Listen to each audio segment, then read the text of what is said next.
अब तक हम पढ़ चुके हैं कि लेखक कहते हैं कि यदि तुमने पूरे काम किए हैं तभी तुम्हें क्या है पूरी तनख्वाह मिलेगी। यदि तुम कोई भी अवसर नहीं की हो, कोई अगर नागा नहीं लिए हो तो ही तुम्हें पूरे तनख्वाह मिलेंगे। और लेखक तब हिसाब लगाने लगते हैं। तो पिछले क्लास में मैंने जो पढ़ाया था, जहाँ पर वे कहते हैं, डायरी खोलकर कहते हैं कि 1 जनवरी को क्या है, चाय का प्लेट और प्याली तोड़ी थी जिसके आपके 2 रूबल काटे जाएंगे। फिर क्या है, कोयला क्या है एक बार पेड़ पर चढ़ा था जिसके कारण खरोच लगने का कारण क्या है उसकी जैकेट फट गई और उसके क्या है 10 रूबल काटे जाएंगे। अब तुम्हारी लापरवाही के कारण नौकरानी ने क्या है तानिया के नए चप्पल चुरा लिए थे, उसके 5 रूबल काटे जाएंगे।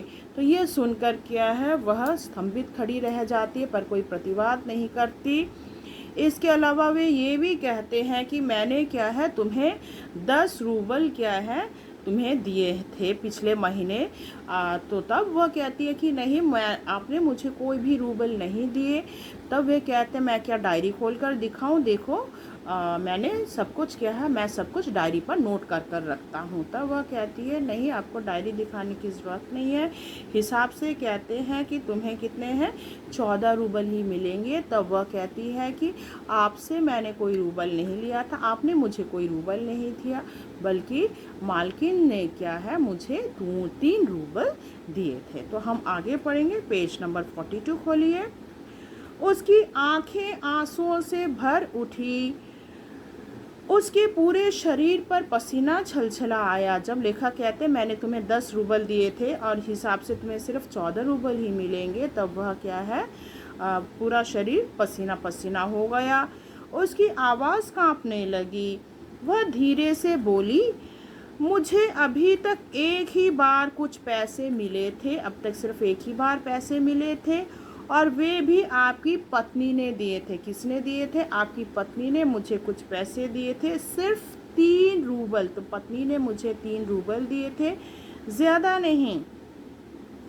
अच्छा, मैंने स्वर में आश्चर्य भरकर कहा। लेखक आश्चर्य होकर कहते हैं, और इतनी बड़ी बात तुमने मुझे बोला तक नहीं, पत्नी ने 3 रूबल दिया और तुमने यह बताया नहीं, और ना ही तुम्हारे मालकिन ने, ना ही तुम्हारी मालकिन ने मुझे बताया।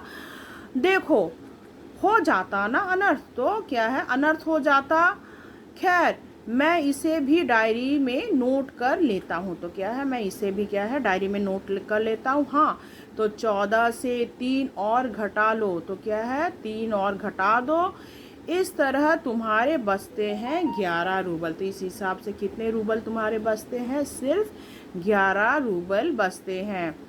बोलो भाई, ये रही तुम्हारी तनख्वाह, लो ये रहे तुम्हारे 11 रूबल तनख्वाह। ये 11 रूबल देख लो, ठीक है ना? तो इस हिसाब से कितना 11 रूबल हुए ना, देख लो सब कुछ ठीक ठाक है ना। जूलिया ने कांपते हाथों से 11 रूबल के लिए और अपनी जेब टटोलकर किसी तरह उन्हें उसमें ठूंस लिए। मतलब वो 11 रूबल लेकर वो क्या करती है, जेब में घुसा लेती है और धीरे से विनीत स्वर में बोली, जी धन्यवाद। और उसने धन्यवाद कहती है कि कम से कम 11 रूबल तो मिले। अब लेखक को बहुत गुस्सा आ जाता है। वे कहते हैं, मैं गुस्से से आग बबूला होने लगा। लेखक गुस्सा हो जाते हैं। कमरे में टहलते हुए मैंने क्रोधित स्वर में उससे कहा। क्रोधित होकर कहते, धन्यवाद किस बात का? किस बात का तुम धन्यवाद देती हो?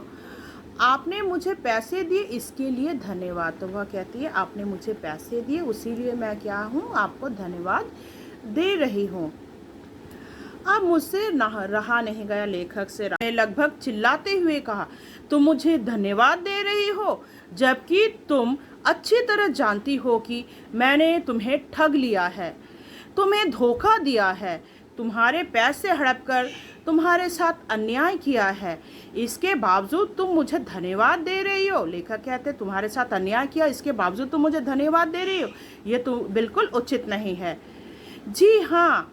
तब वह बहुत विनम्र से कहती है, इससे पहले मैंने जहाँ जहाँ काम किया उन लोगों ने तो मुझे एक पैसा तक नहीं दिया। इसके पहले मैंने जहाँ भी काम किया वहाँ से मुझे एक पैसा नहीं मिला। आप कम से कम कुछ तो दे रहे हैं, आप तो कुछ दे रहे हैं। उसने मेरे क्रोध पर ठंडे पानी का छींटा मारते हुए कहा। वह बहुत क्रोधित हो गए थे, तो वह छींटा मतलब बहुत शांत भाव से बोलती है, आपने कम से कम कुछ तो दिया है, इसीलिए मैंने कुछ नहीं किया। इसके पहले जहाँ भी काम करती थी वहाँ से मुझे कुछ नहीं मिलता था। उन लोगों ने तुम्हें एक पैसा भी नहीं दिया। जूलिया, मुझे यह बात सुनकर तनिक भी अचरज नहीं हो रहा है, मैंने कहा। लेखक कहते हैं, फिर स्वर धीमा करके मैं बोला। लेखक उसे समझाते हैं, जूलिया, मुझे इस बात के लिए माफ़ कर देना कि मैंने तुम्हारे साथ एक छोटा सा क्रूर मजाक किया। ठीक है, लेखक कहते हैं, मैंने तुम्हारे साथ क्रूर मजाक किया छोटा सा, इसके लिए मुझे क्षमा कर दो, परंतु मैं तुम्हें सबक सिखाना चाहता था। देखो जूलिया, मैं तुम्हारा एक पैसा भी नहीं मारूंगा। तो क्या मैं तुम्हारा एक पैसा नहीं मारूंगा?